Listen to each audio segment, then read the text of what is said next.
Hi, it's James here from the Sprinkle Donut Forge in Moscow, Texas. And one of my viewers requested that I describe my forge. And first of all, we'll start with the blower system I have. This is an old Champion hand crank, and I use it as a supplemental airflow.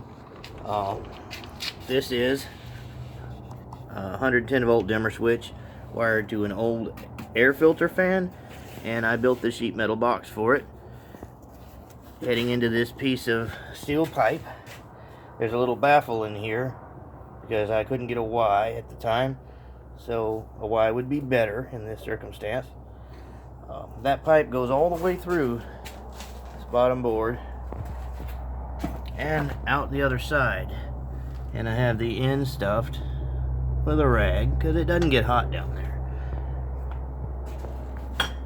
And I have lath wire screwed to this old welding table, which has a solid steel top. Poured some Type S mason mix, which is mortar for setting blocks, all the way up to about there. Poured another patty and set these fire bricks in it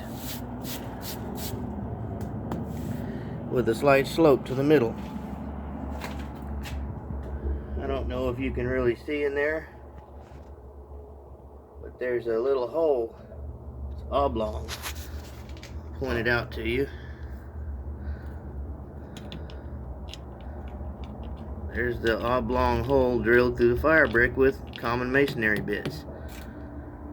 The top of the pipe that goes through the bottom is cut out. That's where I get my air feed. So to turn this on, and there's air blowing out of there. You can't see it, but there's air coming out. But I can adjust the fan speed. You can see the fans inside spinning with this dimmer, and I can get it to a crawl or a stop. I put it on low like that to light it, just so it gets a little bit of airflow and it doesn't blow my starters out. I save all the coke from my forgings to help start my fires. So I'm going to show you how I light my fire. See you in a minute. Alright, a lot of people use newspaper and other stuff. There's nothing wrong with that. I'm going to take some coke,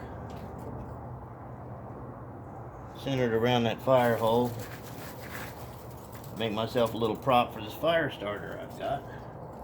They're inexpensive.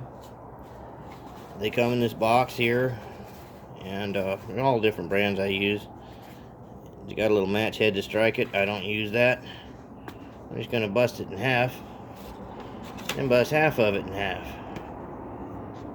Make myself a little wad of fire starter here.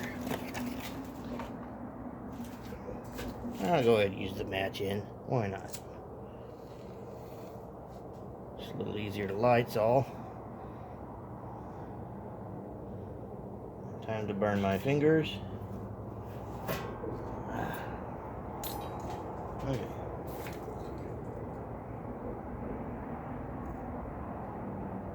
I'm going to put some coke around it.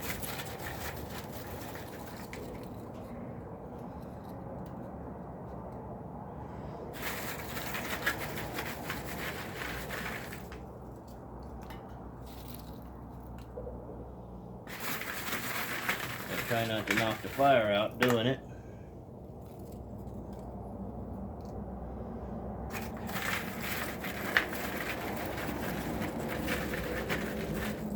I've got my air on the lowest possible setting. Now, what I'm going to do is I'm going to turn this air up.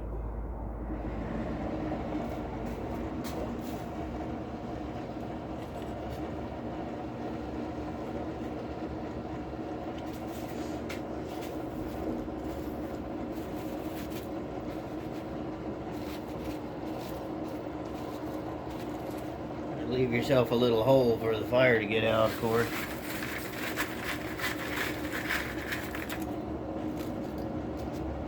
I want to kind of focus the air, so what I'm going to do, I'm going to get some green coal.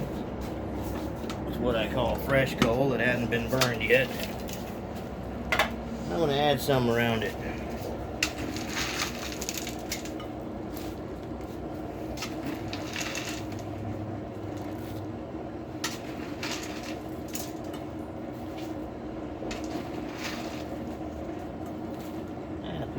black plastic.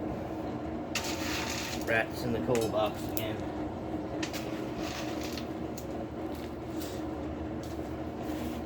Alright, that gets going. I got a forging fire.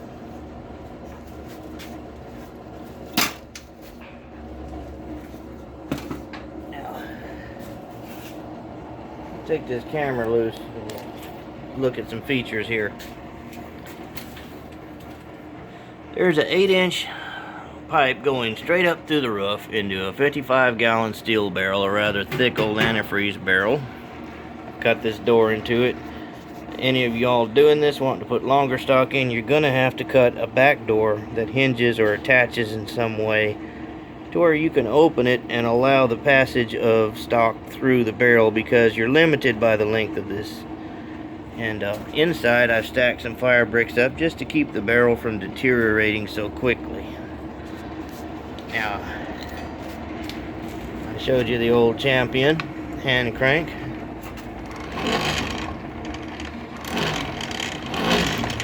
That's what I use it for.